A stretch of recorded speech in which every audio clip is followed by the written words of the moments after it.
Then, having seen Mr. Schneider dial in, ladies and gentlemen, I suggest we move over to the second presentation in our final session today. And Mr. Schneider is going to address a comparison between the Austrian School of Economics and the conspiracy theory of society. However, one brief remark, Mr. Ferrero, was that a question or a comment, or how shall I understand that? So a comment, if I could make on the presentation, which on capital theory. I think it's important to understand the limits of the Hayekian triangle and the limits of the exposition also of future economists like Roger Garrison and so forth. For example, Walter Block has a huge critique on the Hayekian triangles, but I think that it's used as a pedagogical device to explain the effects of credit expansion or the difference between sustainable and unsustainable. And I think that if one thinks about it as physically, as representing exactly the economy physically, then one misinterprets its purpose. And one point, for example, on losses, I mean, the idea is that we are in an equilibrium situation. So of course there are no losses because the idea is to separate profit and interest and understand the effects that differentials in time preference, how it affects the structure of production, aside from other kind of considerations. So I think the critiques might well be justified, but I think that it has a different purpose, a more pedagogical purpose. I don't know if the presenter agrees. Yeah, Mr. Ninov. Actually, I disagree. It would be very nice if the situation was as you describe it. The problem is that this theory has been used to derive conclusions about the economy, and it is being done constantly. And especially in its graphical form, conclusions are derived which are not conclusive at all. So I respectfully disagree. Good. Good. And ladies and gentlemen, I think you agree with me that these usually are the things we could discuss over a cup of coffee, over a dinner, over a drink. Something which I believe we have to postpone until next year eventually. But let me carry on. Let us carry on, please. Thank you very much, Mr. Ninov. Thank you very much for the comments we have received. Thank you. And ladies and gentlemen, let us then move on to Christian Schneider, as I had said, comparing perhaps the conspiracy theory and the Austrian School of Economics, even though we all know that actually it's one and the same thing, isn't it, Mr. Schneider? Yes, hello everyone. First of all, can everyone hear me? Is the audio okay? Yes, we do. All right. Okay. So the title of my presentation is The Austrian School of Economics versus the Conspiracy Theory of Society. The conspiracy theory of society is a term coined by Karl Popper, in his great work, The Open Society and Its Enemies. And it's time to share my slides, of course. Give me a second.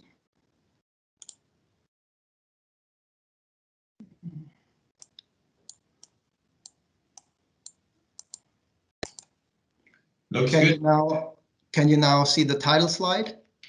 I can see exactly. The Austrian School of Economics versus the Conspiracy Theory of Society. Yes. Okay, here we go then. All right, so this is a coined term by Karl Popper. And it goes back to, or it's explained in a passage that Homeric gods whose conspiracies explain the history of the Trojan War is gone, but their place is filled by powerful men or groups, such as the of Zion formalists.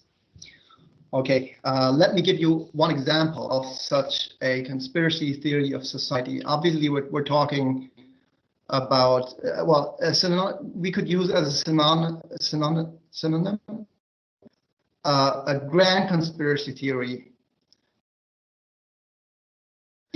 that claims to explain basically all the major social phenomena and events, like, for example, the 9/11 terrorist attacks, or Corona, or the so-called Great Recession, and maybe even goes back centuries. Let me give you one example. This was put forth in German state TV about the Mont Pelerin Society, and some of you, of course, know about have intimate knowledge about the Mont Pelerin Society. Dr. Schneider, and we can't see the slides moving on. We are still stuck with the title slide. Oh, okay. How can I maybe? Okay, this is unexpected. I will try to share it again. No. Maybe I have to stick with the open office window.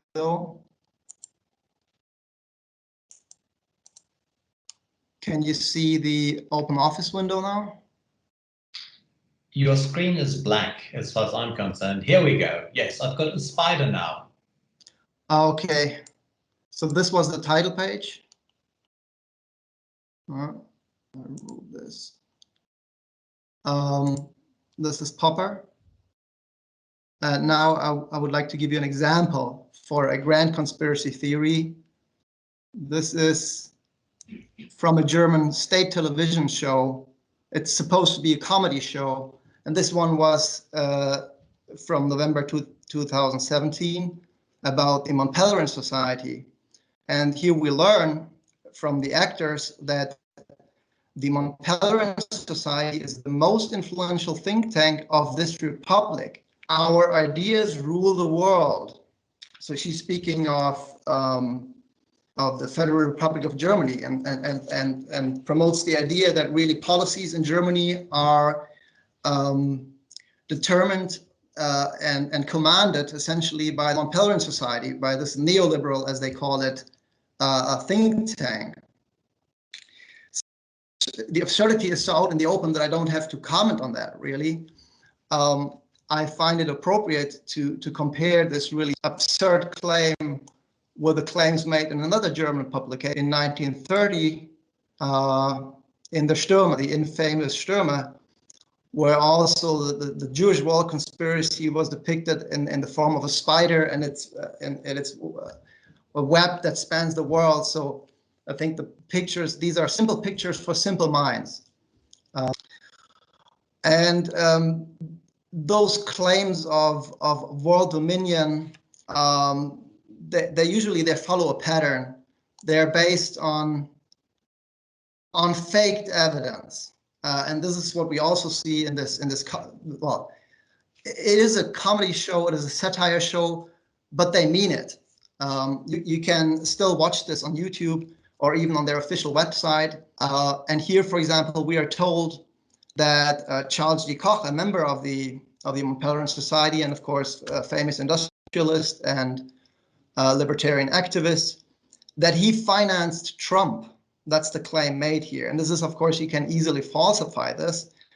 The feud between Charles Koch and Trump during the campaign was quite obvious. He said himself at the Fortune Brainstorm conference in 2016 about the Trump versus Clinton, "I see two people that as of this point we're not supporting. If I had to vote for cancer or heart attack, why would I vote for either?" In the Anglo-Saxon world, no serious publication, not even the leftist New York Times or the Guardian, claims that Koch financed the Trump campaign. So it is really an easily falsifiable and quite daring claim that is used as evidence for the influence of the Mont Pelerin Society. Okay, well, this is an example for a grand conspiracy promoted by the state and based on a interventionist, socialist worldview, of course. So the Mont Pelerin, all the evils in the world are due to what they call neoliberalism, and that if it wasn't for that society, then we would have good socialist policies and wealth and equality everywhere. But grand conspiracy theories are not Well, they are compatible with any political worldview, really. Also with libertarian worldviews. Another grand conspiracy theory that is popular across the political map is the 9/11 truth movement.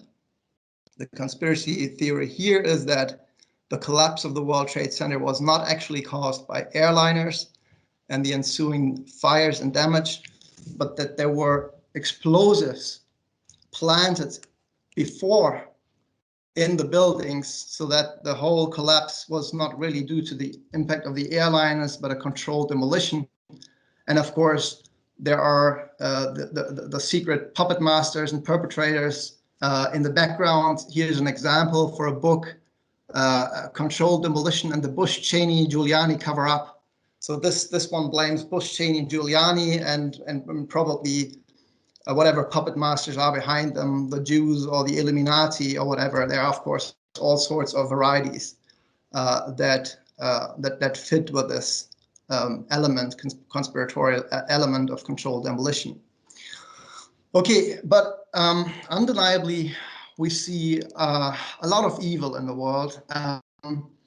What then is the alternative explanation for, say, for example, for the financial system that we have, that is so damaging to wealth and prosperity and liberty? Or we will talk about this later, the responses to this to the phenomenon of corona. I personally think that the cure chosen by most governments in the world is actually worse than the disease, but we'll talk about this later. But for the sake of argument, if this was so, then how would you explain it, if not by some conspiratorial theories? Well, my alternative is the following, and this is where the Austrian school comes into play. There is not only spontaneous order that is beneficial, like language or money. There are also phenomena of order that are bad, and we might call them spontaneous evil, or spontaneous disorder, or spontaneous chaos. Maybe it's helpful to understand the idea to go back to Adam Ferguson's famous quote that inspired Hayek's thinking so much, where he said, "Every step and every movement of the multitude, even in what are termed enlightened ages, are made with equal blindness to the future, and nations stumble upon establishments which are indeed the result of human action, but not the execution of any human design." So the main idea is that bad things, very bad things, can happen, even if no one single individual or no one group of individual had the evil intention to bring them about. In the same vein, Ferguson reminds us that no constitution is formed by concert, no government is copied from a plan. So my main answer is there's an evil twin of spontaneous order, and we might call it spontaneous evil. Now, what are the ingredients of such spontaneous evils or disorders to emerge? My answer is a threefold. We have, of course, there is pure evil in the world. There are people who derive pleasure from the pain of other people. Fortunately, this is a negligible factor that does exist, but is negligible. What's more important is what I call banal evil, inspired by Hannah Arendt's report about the banality of evil. We'll get to that in a second. And most of all, tribalism in its various forms, collectivism, statism, and so forth. Okay, let's take a look at banal evil. What is that? This is almost a definition of banal evil from Hannah Arendt, where she says, referring, of course, to the famous trial of Adolf Eichmann, one of the organizers of the mass murder of National Socialism. Evil comes from a failure to think. It defies thought, for as soon as thought tries to engage itself with evil, examine the premises and principles from which it originates. It is frustrated because it finds nothing. That is the banality of evil. And maybe this becomes more clear from a quote by Ludwig von Mises about the professional economists in Human Action. This is a very good explanation of a characterization of banal evil. So not the kind of evil that is sadist or a pervert, but just selfish and careless. It contains an element of self-deception. But let's listen to the great man himself. It's worthwhile quoting at length here. Again, Mises talks about the professional economists of his time. Of course, not much has changed since only worsened. There can be no doubt that the class of men who are so preponderant includes extremely talented, the most eminent men of our age. But the philosophy that guides their activities narrows their horizon. By virtue of their connection with definite parties and pressure groups, here to acquire special privileges, they become one-sided. They shut their eyes to the remoter consequences of the policies they are advocating. With them, nothing counts but the short-run concerns of the group they are serving. The ultimate aim of their efforts is to make their clients prosper at the expense of other people. They are intent upon convincing themselves that the fate of mankind lies with the short-run interests of their group. They try to sell this idea to the public. In another passage, he adds, the lamentable failure of the German Weimar system and of the Third Republic in France was primarily due to the fact that their politicians were merely experts in pressure group interests. I get a note that there's a bad connection or something. Can you still hear me and see me? Hello? Yes, we do hear you loud and clear, Mr. Schneider, and I Okay. can see you dancing on your table. Okay, great. So this is Mises' explanation for bad results that, of course, are based on bad intentions, selfish lobbyism, but in their entirety, not in their entirety. You don't need all those lobbyists to collude with each other. It's sufficient that all do their part to bring about economic ruin. But as promised, there is the most important factor in the emergence of spontaneous evil, I would say, is tribalism and statulatry, or statism, or collectivism. And it has found a very clear expression in Benito Mussolini's Doctrine of Fascism. Actually, this part is from fascist philosopher Giovanni Gentile, but it is ascribed usually to Benito Mussolini himself. Let's read this. The fascist conception of life is a religious one, in which man is viewed in his immanent relation to a higher law, endowed with an objective will transcending the individual and raising him to conscious membership of a spiritual society. Anti-individualistic, the fascist conception of life stresses the importance of the state and accepts the individual only insofar as his interests coincide with those of the state, which stands for the conscience and the universal will of man as a historic entity. So this is the clearest expression of statism as a religion, of the deification of the state. Where does it come from? Again, I think Popper was on the right track. It ultimately is a reaction to the loss of tribal society. In our evolutionary history, we used to live in small troops based on a common purpose to find food, to hunt, to gather together. So there was purpose-based community naturally for virtually hundreds of thousands of years. That is the selective pressure on our minds that we like to engage, to be part of a purpose-based community. And this is what, of course, civilization might not offer in the same form, and which Karl Popper therefore called the strain of civilization, this loss of purpose-based community. And then a natural reaction would be, I'm now psychologizing a little bit, but there's no way around it. There are substitutes for these purposes. We don't have to hunt together anymore. So we like to hallucinate purposes that aren't really there.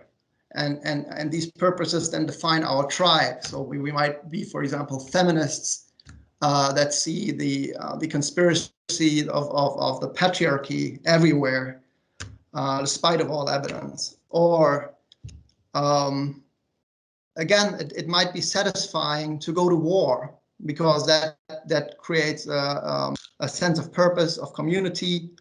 I think part of that that drives almost all wars. I think you can see it in our situation, in the Corona situation, that for some people there seems to be an opportunity to create community. And so the mask wearing becomes not only a measure, a hygienic measure, but an expression, a tribal expression. And yeah, I hope that I could sketch the pattern that I see here. And of course, it creates irrational beliefs that change society for the worse. I guess I'm out of time already. So I'd like to discuss with you and answer your question. And so far, thank you for your participation. Thank you very much, Dr. Schneider. And don't you worry, it has been a smooth landing 20 minutes into the time. And apart from that, as I had to remind people of, I'm not going to kill anyone, at least not anytime soon. However, looking at the comments, and I'm not going to drop any names here, but we have someone who suggested nuclear demolition. So I understand there is some need to discuss your contribution. Please, ladies and gentlemen. Can I start? Yes, please do, Brett. It is impossible to discuss subjects so deep and vast as 9/11 here, so we won't do it, nor any other conspiracy theory. But before any discussion is done about the subject, I think it's important to acknowledge that conspiracy theories are not scientific theories. You cannot talk in terms of science about that, because the whole deal would be, if evil exists, that it hides. So a conspiracy theorist might always say, oh, that's what you want, that's what they want you to think. And so you never get at a scientific discussion. So that is the frustration I had with conspiracy theorists. And then I became one. And why? Because these discussions are discussions about religious themes. The real question is, do we believe that evil exists? And that is not a scientific question. It is a religious, metaphysical question. And if you do, then it becomes a subject that is open to rational debate. So it's impossible to enter now in these themes. And I appreciate the presentation that Christian has brought, but I think it's important to distinguish between scientific debates and what I call religious debates, because conspiracy is about evil. That's all I wanted to say. Thank you very much. Any reply on your behalf, Mr. Schneider? Sure, go ahead. Maybe I misunderstood you. If I want to reply, or you? The question is if you want to seize the opportunity to reply to the comments made by Mr. Ernert. Oh, okay. Well, shortly. I'm not sure what you mean by the distinction between, well, it's to me, whether some people planted explosives in a building or not, that's a scientific question or a criminal question. It's not a metaphysical or religious question. By evil, I mean, I refer to states of mind. So, for example, a sadist who tortures another person and derives pleasure from that, I call that evil, but without any religious connotation. Personally, I judge that, but it's a perfectly legitimate scientific statement if you define your terms and you say, well, there's something in the brain that makes someone enjoy another person's pain. I call that sadism and evil, and there's nothing religious or metaphysical to it. Can I retort one? Yes, we have time for one more reply. Yes, well, we won't agree here today. So it's impossible to finish this debate, but it's really interesting. The only rebuttal I could give is the epistemological debate, of course. Where does science begin and where does metaphysics or philosophy begin? And for modern thinkers, those are two dual worlds. We have scientific claims and then we have philosophical claims. And I'm saying no, it's a continuum. And the deeper you go into epistemology, in the end, the real debate is, how do you look at reality? And so that bombs are planted in a building is a scientific claim that can or cannot be falsified. But even then, a disbeliever in conspiracy theories might say, well, there must be some reason why somebody did that, which is not explainable by evil. And so this is the apocalyptic separation of minds, I call it. You know, you cannot, it's impossible to discuss with somebody who does not believe that evil exists. And we will not solve it here. Sure. So I hate to be rude, ladies and gentlemen, but as we have two more presentations, I wish to seize the opportunity and thank you for the comments. I wish to thank you for your contribution, Mr. Schneider.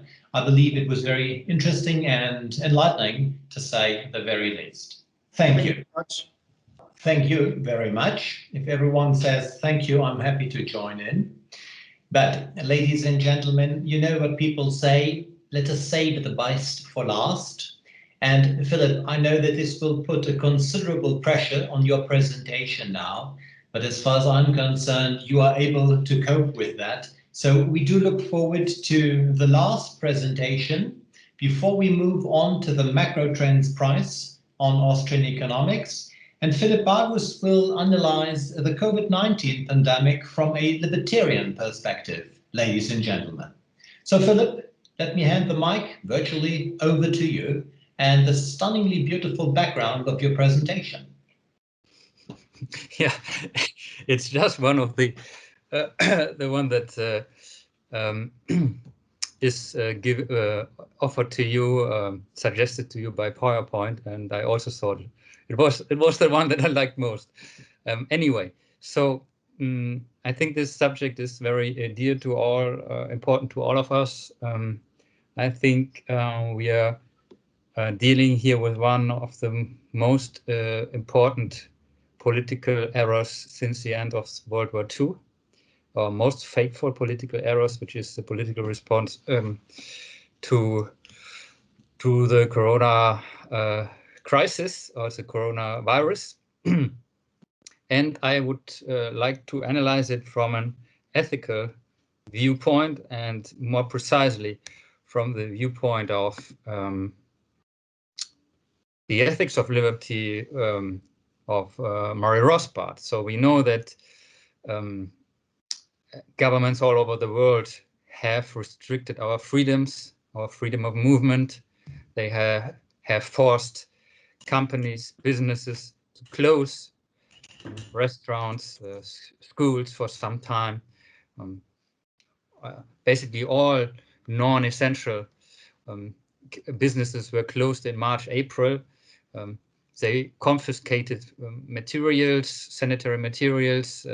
Now there are mandatory mask requirements. So all this, of course, requires an analysis from a libertarian point of view. Moreover, there have been critics of liberty, of libertarianism, who said, look, in such an epidemic, you are bankrupt intellectually. You have no answer to it. So let's look at the libertarian answer, and if libertarianism can deal with such an epidemic. And I will base my analysis on Murray Rothbard's Ethics of Liberty, where he says that human reason can discover natural law, natural rights, and he deduces 4 basic rules, which is, he starts with self-ownership. That's the most basic rule. Everyone is the owner of his or her own body and has the right to do with it as he wishes, as long as he does not violate the property of someone else. And he justified this by saying, well, you can move your body, you have the first claim, and the alternatives would be that someone else would be owner of your body, but this would be slavery. Slavery would not be a general ethical rule, because there would be different rules for the slave holders and for the slaves. And the other alternative would be universal communism, but universal communism would not be functional, because before we could do anything, we would have to ask for the permission of anyone else, and anyone else could not give us the permission without asking anyone else for the permission to give this permission, and so on. So this is not functional. So the only thing that is left is self-ownership, and then using some version of Lockean homesteading principles, he says everyone who is the first owner, a first user, becomes the first owner of, if he mixes his ideas and labor with some unowned thing, he may use it, he becomes the owner. So this is the homesteading principle. And as a third rule, you can do with your property as you wishes. You can produce something, for example, as long as you don't put harm on the property or damage the property of someone else. And it also implies the rule of exchange. Yeah? You can exchange your property, or you can give it for free, your property, voluntarily to someone else in exchange for something else. So these are the basic 4 rules of libertarian property rights ethics. And now I will apply them to epidemics in a free society. Well, in a free society, things would be, of course, much easier, because there the owner decides what can be done with on their property and with their property. For example, the streets would be private ownership, private property. So the street owners would, for example, say, well, you can drive so and so fast, or you cannot drive drunk, or you have to wear masks, or if there's an epidemic, well, we measure your temperature, whatever. And business is the same, yeah. Business is the same. The owners could make controls if someone comes in, or they could close totally their business. They would be free to do so. Some business owners may apply other rules than others, yeah. And according to the preferences, then people who are not so afraid of the epidemic, they would go to the shops where there are no restrictions, and the others would go to the shops where they are measuring the temperature. I want to point to the street owners. Of course, anyone before buying a business or buying a flat, he would secure that he would have right to access. So what I don't see is that street owners could block someone getting out of his house or into his house, like the government has done. Because before you buy a house, you always buy it with the right to access. For example, if you buy a flat, you buy it with the right to use the elevator or the stairs. I mean, no one would buy a flat without the right to use the stairway, right? Now, but the problem comes, of course, what happens when the streets are public? Who's the owner? Who has the right to determine which rules apply on the streets? And Rothbard says, well, the government is not the owner. The government is not the rightful owner of anything, because it uses coercion to get its property. It steals its property. So he's not the right, has not the right to decide on that. But the real owners are actually taxpayers who paid for the building of taxes or of the streets. So you cannot, and he gives actually the example of a fast food restaurant in the Ethics of Liberty, Rothbard, of a fast food restaurant that opens, and then clients come to the fast food restaurant making some noise, and the other people who live on the street say, no, we forbid them to go to the fast food place. No? And Rothbard says, no, every taxpayer can use the streets. So if the government shuts down the streets or the freedom of movement for taxpayers on public streets, then this is a violation of the rights, of the property rights, as well as mandatory masks on public streets. These are violations of property rights. So I think this analysis from applying Rothbard ethics of liberty and the libertarian private property ethics is quite clear. However, there are some people who have argued, no, that's not, have given counter arguments, and I will deal with these counter arguments in the following.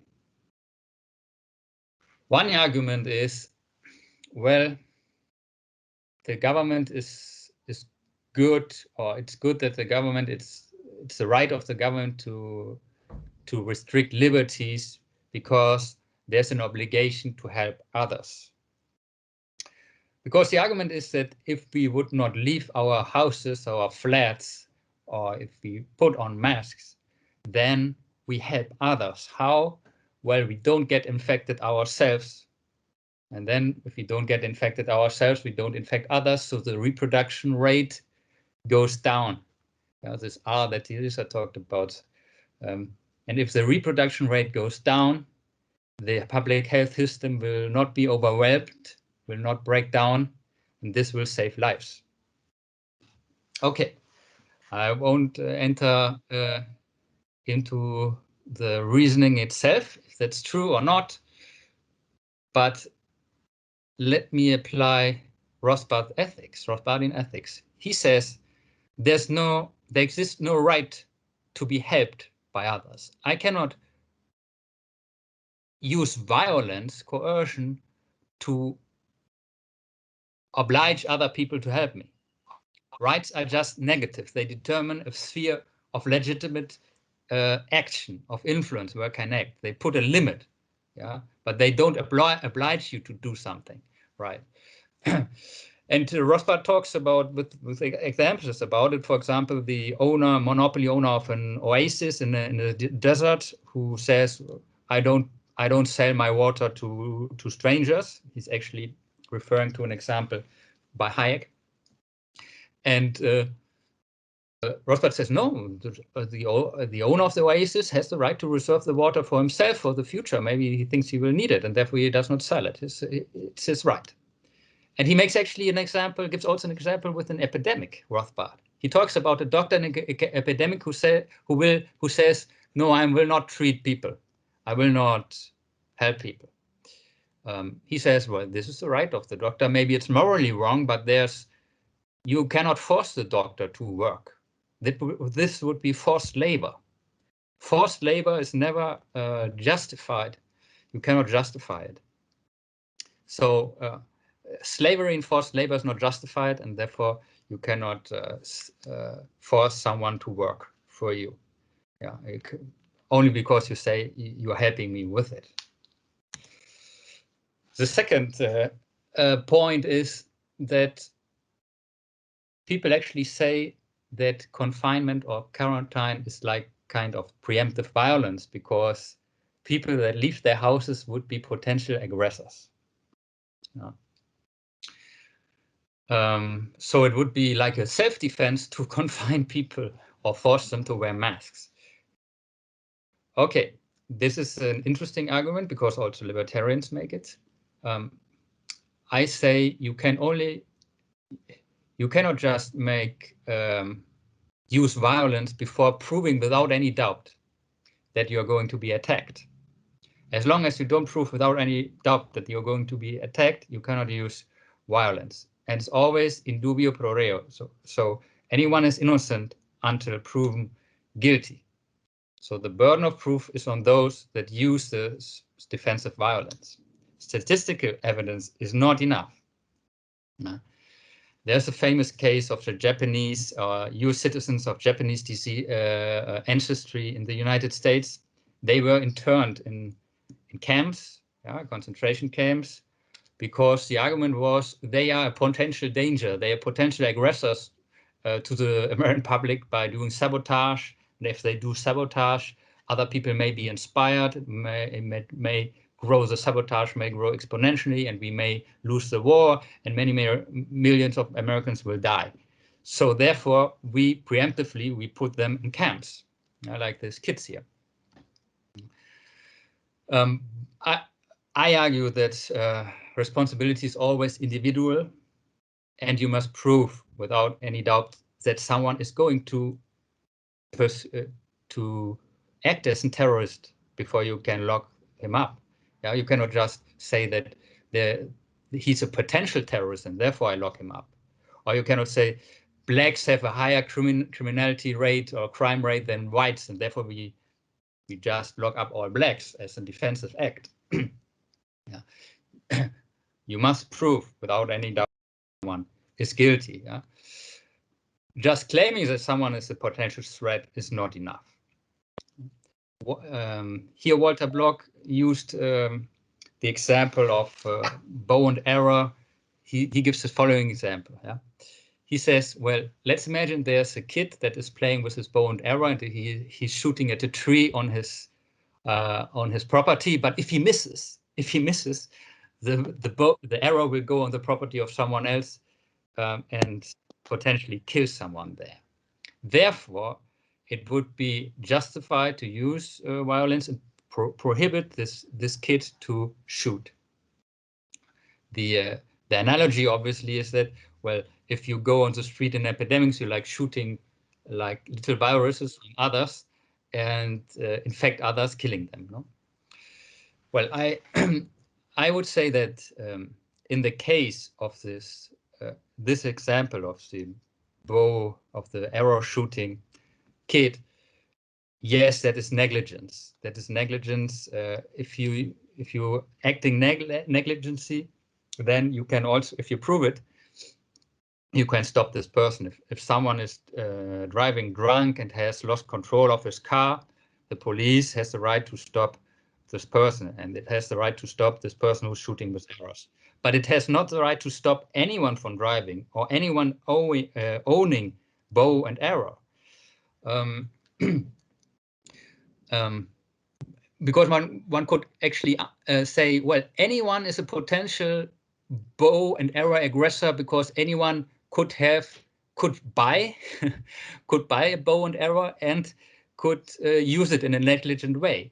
In the same way they could say, well, anyone could get the virus and act in a negligent way, like coughing in the face of others.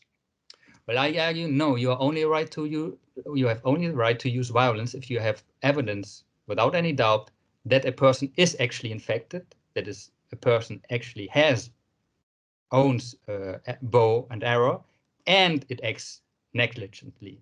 Yeah, if he owns a bow and arrow and does not act negligently, or someone is infected and holds the distance, then you are not allowed to use violence.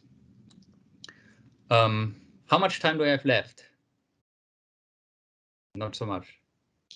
If you could eventually come to a close within 3 to 5 minutes, we are all happy.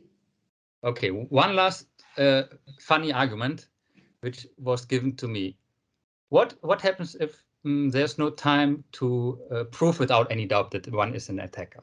Matt Mahai gave me this example. What is a policeman? He sees someone with a gun. It's a toy gun or a dummy gun, but he does not know. So he stops the person because he thinks it's a real gun. Later on, they find out it's not a real gun. Should we punish this policeman?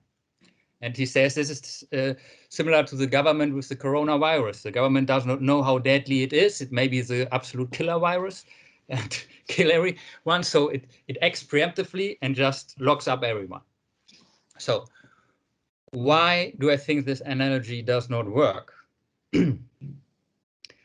First of all, no one is actually threatening to infect someone, yeah, actively, like someone with a pistol, so that the policeman has to intervene. And in any case, if the policeman intervenes and it shows that the guy was just playing, then it was on the risk of the policeman also. Yeah, if he violates property rights of an innocent person, he must be responsible for it. And of course, the analogy does not work because the government has time to. I mean, the policeman in this situation must act very, very quickly, but the government has time, and we knew from the beginning it's not a killer virus. And of course, we can do a reductio ad absurdum. We can say, well, maybe the guy with the dummy gun, he just wanted to confine the policeman because he thought the policeman would be infected by a deadly virus. So he was he was in his right to do so. You see, if we allow to violence just because someone thinks that someone could be maybe a potential threat, then we open the doors to wars against all, of wars of all against all. Then there's the Italian argument. So the conclusion is the government violations of property rights cannot be justified. They are a crime. In a libertarian Nuremberg trial, politicians and policemen would be punishable for their crimes committed. And people who incite and defend these crimes at least have a moral responsibility in this disaster. Thank you very much. Well, thank you, Philip, for what I believe was an outstanding presentation towards the end of this 4th edition of the Austrian conference we have now established as a regular routine in Madrid. Ladies and gentlemen, with our 7th session coming to a close here, we still have 2 things in our bucket list. First one being the macro trends price on the development of Austrian economics, and secondly, the concluding remarks. Now, I can only emphasize again how particularly grateful we are to one Brecht Arnold, who, with his company, Macro Trends, had decided to seize the opportunity to step in as a sponsor and to award the prize for, well, I dare say, the best paper in the development of Austrian economics. I think it is a very welcome addition to this conference, and I believe it also adds to the certainly very high intrinsic motivation you already have.